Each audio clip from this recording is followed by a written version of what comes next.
Salah satu organ penting dalam tubuh manusia adalah gigi. Menjaga kesehatan gigi sangat disarankan agar terhindar dari sakit gigi yang diakibatkan oleh berbagai sebab, seperti gigi berlubang, karang gigi, gusi berdarah, dan sebagainya.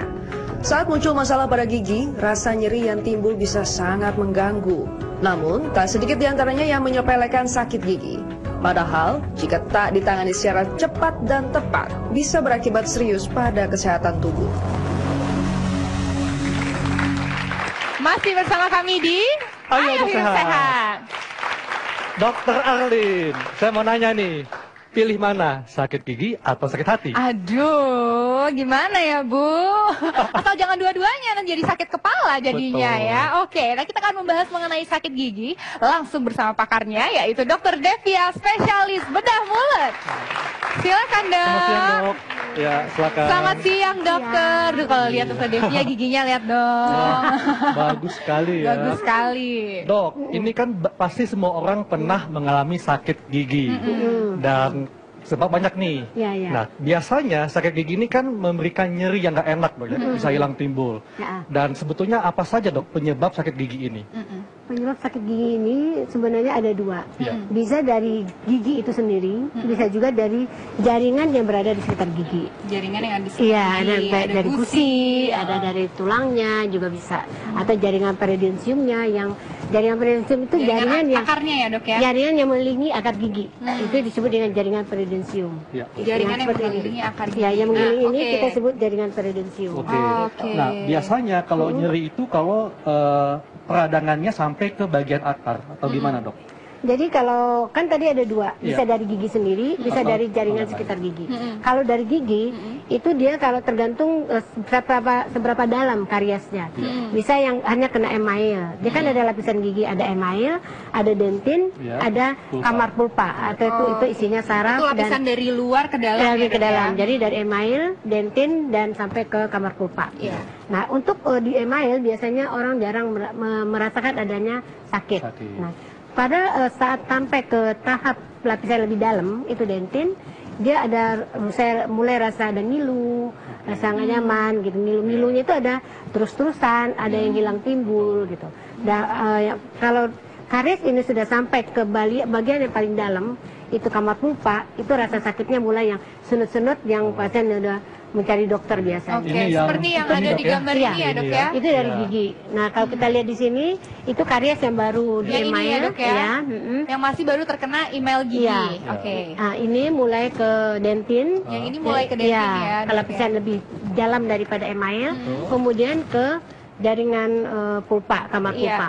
Kalau saya lihat ini di gambarnya sih dia udah sampai kamar pulpa ya. Oh, oke, Tapi ini Dok. baru tahap awal dan ini keadaan yang kamar pulpanya sudah terinfeksi dan sampai menyebabkan infeksi abses pada akar giginya. Dan ini Abses, sangat ya, Dok, sakit ya. Dok ya. Ini sangat sakit. Ini juga sakit. Sakit Kalau juga. tahap awal, Ya. ini namanya pulpitis. Jadi itu sakitnya yang sulut-sulut juga. Nah, pada tahap ini, dia sakitnya sudah ada nanaknya. Ya. Dan terutama dia sakit apabila dibawa mengunyah. Jadi kena tekanan, absesnya ini ikut ketekan. Itu Dan ini yang menimbulkan bikin sakit. bengkak. Ya, gusi. bengkak. Iya, Ya, ini langsung menyebabkan rasanya nanak. jadi cenut-cenut Iya, gitu cenut-cenut, ya. Bukan membengkak cinta juga. cenut-cenut ya. Oke. Dan kalau misalnya ini tidak ditangani Dok ya, itu bisa menyebabkan infeksi atau peradangan pada organ lainnya ya, Iya, seperti benar. itu. Iya. Dan sebelum kita bahas ke sana, apa saja nih faktor resiko yang bisa menyebabkan sakit gigi? Sakit gigi. Makanan kah atau apa saja Dok? Ya, jadi yang bisa menyebabkan sakit gigi ini pertama memang dia dari faktor makanan. Ya. Makanan seperti makanan yang manis, yang lengket, kita harus sedikit mengurangi mengkonsumsi makanan-makanan demikian. Oke. Kalaupun kita sudah makan makanan yang lengket, manis, sebaiknya disarankan untuk kumur-kumur Dan dengan meningkat air putih. gigi, ya. Oh. Dan kumur-kumur untuk kalau di keadaan di luar kita tidak mau sekali gigi, sarankan langsung kumur-kumur. Oke. Gitu. Ya ini ya proses masuknya makanan. Iya, Habis ini itu langsung makanan digigit yang ya Dok ya. ha-ha. Iya. Nah, makanan ini akan tadi tidak dibersihkan, dia akan merangsang untuk timbulnya bakteri. Jadi Sama, sisa mulai makanan bakteri. akan merangsang pertumbuhan bakteri. Iya, bakteri. Iya. Iya. Kalau kotorannya tidak langsung dibersihkan, makanya dengan kumur-kumur atau lebih bagus lagi dengan sikat gigi. Sikat gigi ya Dok ya. Nah Dok, banyak nih mitos yang bilang kalau sakit gigi, kumur-kumur pakai air garam. benar atau salah, Dok? Untuk kumur-kumur air garam ini sebenarnya bisa dipakai karena air garam itu sebaiknya air garam yang hangat karena air garam yang hangat itu karena dia tidak menimbulkan ngilu, sedangkan yang air garam itu minimal untuk menghilangkan bakteri yang ada di dalamnya sebelum kita cari ke dokter gigi. Gitu. Itu untuk penanganan di rumah. Ada juga dong mitos bahwa gigi atas yang sakit kalau dicabut akan mempengaruhi saraf mata, bahkan bisa menyebabkan kebutaan. Nah, ini benar atau tidak, Dok? Jadi gini, untuk kalau kita bicara saraf, setiap gigi itu ini sarafnya berbeda. Saraf ke mata, saraf ke gigi. Gigi pun rahang atas dan rahang bawah itu cabangnya berbeda. Jadi dikatakan cabut gigi bisa menyebabkan buta, sebenarnya tidak. Cuman kalau kita cabut dalam keadaan terinfeksi, spreading infeksi itu bisa. Oh, berarti memang pada saat sakit, iya, malah jangan dicabut jangan ya, Dok, dicabut. Karena bisa spreading infeksi atau penjalar infeksi. Iya, Jadi faktanya ternyata nggak seperti itu, Nggak Dok, seperti ya? itu, Iya. ya. Oke. Kemudian berikutnya ada mitos lagi, Dok. Nah, sakit gigi dapat disembuhkan dengan minum obat penghilang rasa sakit. Ini mungkin bisa sementara, Dok, ya? Iya. Ya. Jadi ini bisa untuk sementara sebelum kita ke dokter gigi. Tujuannya hanya menghilangkan atau menghilangkan gejala rasa sakit saja. Dan ini sifatnya sementara, tidak menyembuhkan. Jadi kadang-kadang pasien itu salah, dia minum, saya udah minum konstan, saya udah minum kataplam, tapi tidak sembuh. Memang ini tidak menyembuhkan, ini hanya untuk menghilangkan gejalanya. Iya. Tapi Kenapa harus bisa diobati. sakit? Pasti karena ada sebabnya. Iya. Sebabnya tetap harus ke dokter Harus gigi ya, Dok, dokter ya. gigi, Oke. betul.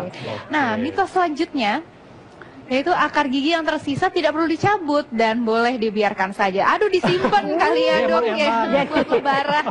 Silakan, Dok. Jadi ini salah menurut saya karena akar gigi ini dia kan kalau sudah menjadi akar berarti giginya sudah busuk. Sama saja kita mendiamkan barang busuk di dalam rongga mulut. Nah, itu bisa menyebabkan pertama bau mulut. Kemudian juga bisa menyebabkan infeksi karena gigi bukan berarti hanya sampai di gigi, dia akan ada peredaran darah yang bisa menyebabkan kuman-kumannya atau bakterinya bisa ke jantung, bisa ke ginjal gitu. Makanya kalau sakit gigi dibiarkan itu bisa menyebabkan sakit pada organ lain, Iya, ya, bisa organ pada lain. jantung atau ginjal. Iya, Dan bahaya selanjutnya ya. anak yang punya kebiasaan menghisap jari, giginya bisa maju atau tonggos, Dok. Iya, jadi karena kebiasaan mengisap jari, jadi dia udah kan ada jarinya dimasukin. Biasanya tulangnya akan lebih dalam, tulang rahang atasnya rahang atasnya lebih dalam, itu kita sebut dengan palatum. Kemudian giginya karena dia suka biasa mengisap ini, jadi gigi yang di depan itu akan tertarik ke depan. Jadi itu bisa, Dok, bisa ya? menyebabkan tonggos memang. Bisa ya, Dok, Ya. ya. Karena memang Bentuknya lebih apalagi kalau anak-anak masih dalam. pertumbuhan ya, Dok, Iya, ya. dia Kalau bisa misalnya pertumbuhan. selalu ke Iya. depan ya tumbuhnya pasti ke Ke depan karena jadinya. kebiasaan ditarik-tarik. Berarti itu adalah fakta, Fakta. ya, bukan Oke. mitos. Selanjutnya, Dok, bau mulut disebabkan karena adanya masalah di pencernaan. Saya sakit mah, Dok, misalnya. Tadi paling besar penyebab bau mulut pasti dari lingkungan rongga mulut itu sendiri. Dari lingkungan rongga Ya, rongga mulut. Kalau dia tidak bersih, ada sisa akar. Karena sisa akar itu kan menimbulkan giginya sudah busuk, jadi menimbulkan bau gangren. Itu yang lebih sering menyebabkan bau mulut. Tapi memang dari pencernaan sendiri pun juga bisa. Seperti kita bersendahak, kalau kita habis makan Indomie, sendahak keluarnya kan baunya bau Indomie gitu. Jadi jadi ini masih bisa tapi gitu. Oke. Iya. Dok, tadi kan Dokter bilang bahwa kalau gigi lagi sakit itu jangan dicabut, tapi harus diobatin dulu, Iya, ya. diobatin dulu. Kenapa? Karena bisa menyebarkan kuman Iya, kuman ke infeksinya. organ lain. Oke, iya. Nah, Nah, Dok, bagaimana nih cara kita merawat gigi? Misalnya nih, ada orang yang suka makan makanan manis. Apakah dia harus sikat gigi setelah makan atau cukup 2 kali sehari? Jadi kalau biasa Atau kumur-kumur aja? Ya. Jadi gini, kalau yang paling terbaik setelah mengkonsumsi makanan yang manis atau terutama yang lengket, minimal kita kumur-kumur dulu. Itu supaya dia tidak karena tidak ada sikat gigi. Tapi kalau ada sikat gigi, itu akan jauh lebih baik untuk digunakan sikat gigi. Kalau ada dental floss pun itu akan jauh lebih baik. Karena sisa makanan itu tidak hanya tertumpu pada permukaan gigi, tapi dia juga terperangkap di sela-sela gigi. Kumur-kumur menggunakan air biasa. Air putih biasa. Air putih biasa, ya. Oke, Dok, ini sudah ada tampilan di layar ya. Jadi ini adalah gigi yang bagus ya, Dok, ya, yang healthy, yang sehat. Dimana di sini kita lihat si gusinya tidak semerah yang ini ya, Dok. Ini sedang Meradang, gigi vintage, ya, ya. gigi vintage. Nah, ini juga bisa merupakan salah satu penyebab sakit gigi ya, Dok ya. Oke, nah kalau misalnya sudah terjadi ini bagaimana, Dok? Kalau gigi titis ini biasanya gejalanya gusinya merah, kemudian bisa menimbulkan lebih parah lagi, bisa giginya jadi goyang. Oh, giginya ini bisa juga jadi kalau saya lihat ya. di sini ini gambar periodontitis. Periodontitis. Periodontitis ini biasanya karena karang gigi. Kalau kita lihat di sini lapisan coklat itu adalah coklat karang gigi yang nempel masuk ke saluran akar, sehingga tulang yang ada kalau gigi kan ada tulang itu yang diantara gigi dengan tulang itu akan dimasukin karang gigi sehingga giginya bisa cepat menjadi goyang. Proses tumbuhnya karang gigi?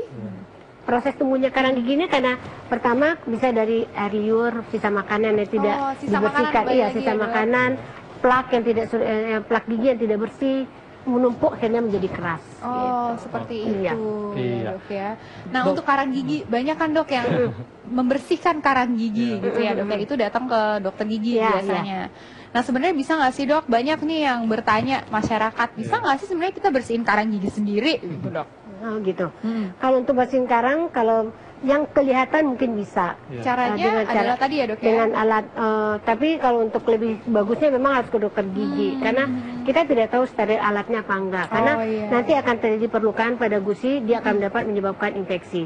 Kadang-kadang ada yang menggunakan masalah baru ya, Dok, timbul lagi masalah baru. Memang untuk kasus-kasus yang udah seperti ini sebaiknya sih datang ke dokter gigi. Baik. Ya. Nah, setelah ini kita akan bahas bagaimana cara sikat gigi yang benar dan memutihkan gigi. Sesaat lagi tetap di acara Ayo Hidup Sehat.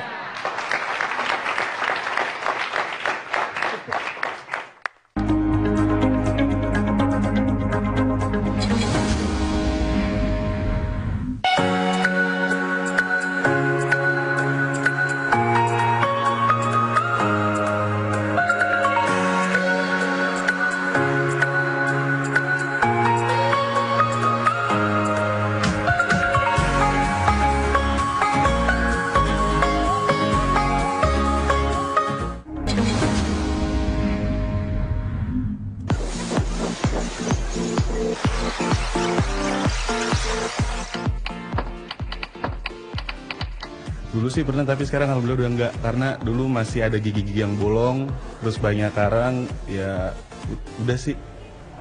Kalau dibilang sering, nggak sering sih. Cuman karena si gigi yang paling belakang lagi tumbuh, jadi kayaknya lagi beberapa minggu ini mulai sakit.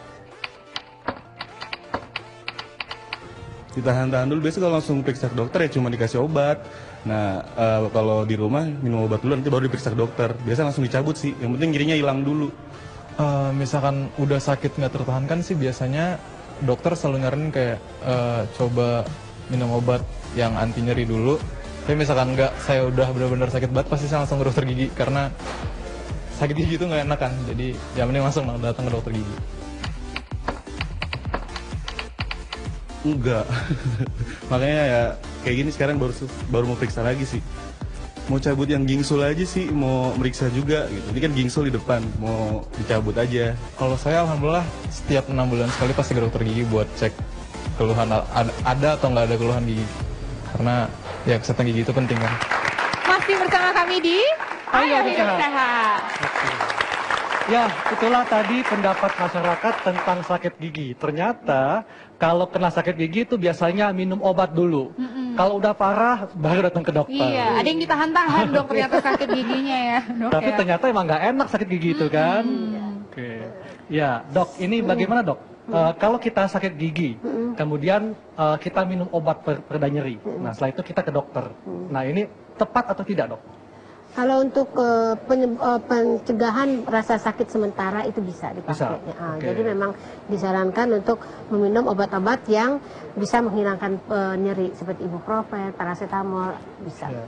Dan kapan saatnya harus datang ke dokter? Jadi setelah berapa kali minum obat? Jadi biasanya sedapat mungkin, sesegera mungkin ke dokter gigi.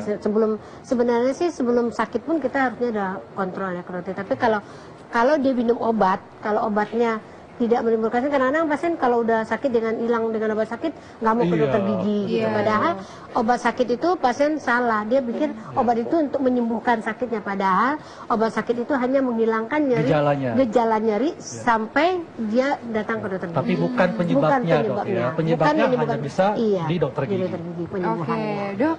Nah, ini ada juga nih mitos nih, Dok. Saya pernah dapat pasien di puskesmas, itu dia untuk mengurangi rasa sakitnya di gigi, itu dia pakai kapas, habis itu dicelup-celup ke minyak angin, terus ditempelin ke gigi. Nah, loh, gimana tuh, Dok?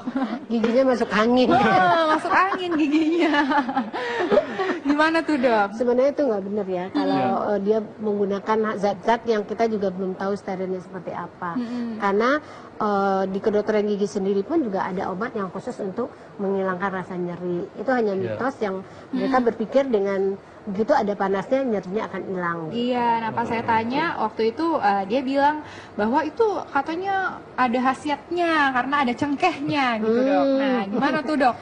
Cengkeh terhadap sakit gigi. Kalau cengkeh, dia memang ada di dalam obat penghilang nyeri seperti Eugenal itu dia juga ada kandungan cengkehnya. Memang itu memang untuk menghilangkan atau meredakan rasa nyeri.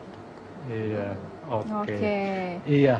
Dok, Nah, ini, Dok. ini ada berbagai sikat gigi dan kalau kita lihat ini ya, jadi ingat ketika saya kos dulu. Saking hematnya sampai begini nih. Iya, nih, Dok. Sampai gebyar jadinya, Dok ya. Nah, untuk sikat gigi otomatis harusnya ini ya, Dok ya.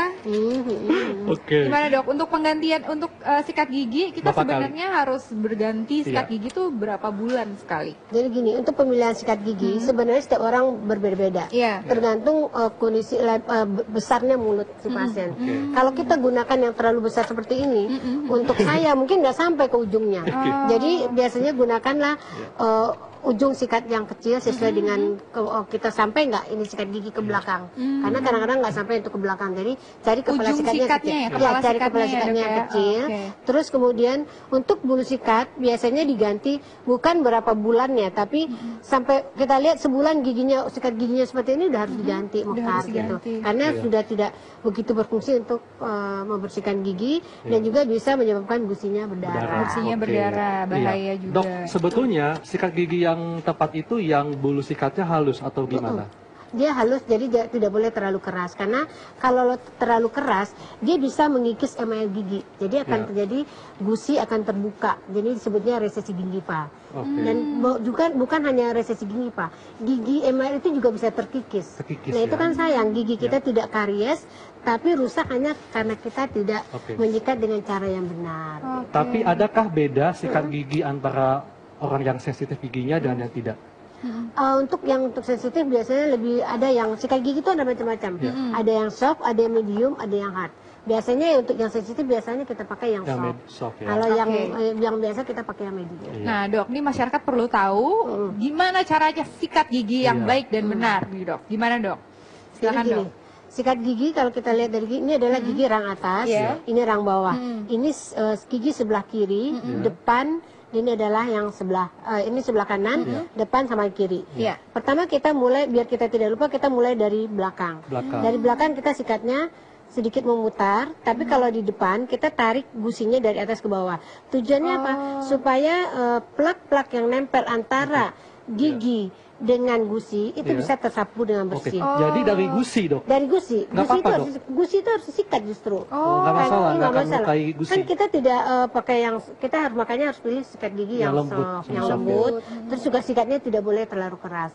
Yang bisa menyebabkan gigi itu terkikis, biasanya sikat gigi yang setiap hari dilakukan seperti dengan sikat gigi yang keras dengan kekuatan yang juga maksimal gitu. Ini saya banget, Dok, karena nggak yakin kan bersih ini saya gini itu nggak boleh, Dok ya? Iya, nggak yakin yang bersih, tapi akhirnya giginya akan terkikis. Dan ini banyak sekali kasus yang seperti ini. Oke, nah, Dok, pasta giginya nih, Dok, banyak juga mitos yang bilang semakin banyak busanya itu akan semakin bersih. Nanti Makin giginya pede makin ya. giginya makin Makin bersih. kinclong gitu ya. Benar Sebenarnya nggak, Dok? enggak sih, setiap sikat gigi itu kan dia mengandung ada deterjennya, ada busanya, ada segala macam, ada pewanginya, ada macam-macam.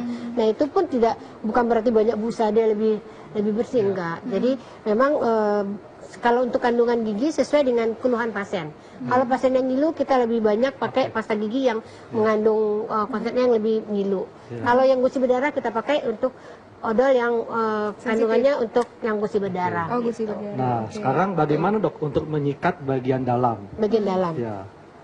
Untuk bagian dalam, ini kan permukaan di depan kita harus sikat dulu. Jadi ada permukaan samping, bukal, ada permukaan oklusal, ini adalah permukaan gigi. Caranya seperti ini. Kalau untuk permukaan dalam juga seperti ini. Oh, gitu. Ya, jadi ditarik kiri ke kanan. Tapi kalau untuk yang depan kita tariknya dari atas ke bawah. Demikian juga bawah sama. Ini tidak merubah struktur gigi, Dok? Nggak berubah struktur. Kalau untuk anak-anak kan andai kata seperti ini bisa merubah struktur gigi nggak? Enggak ya? Karena dia kan nggak keras. Dia nggak ya? keras. Anak-anak biasanya nggak keras. Kemudian untuk yang bawah sama dok? Sama. Sikatnya? Jadi bawah juga sama. Disikat dari depan. Kalau ini juga sambil ditarik ke atas gusinya. Ini tujuannya apa? Membersihkan plak yang nempel di antara gigi dengan gusi. Karena kalau plak ini tidak bersih, dia akan menimbulkan peradangan pada gusi. Itu yang disebut tadi gambar tadi gingivitis. Gitu.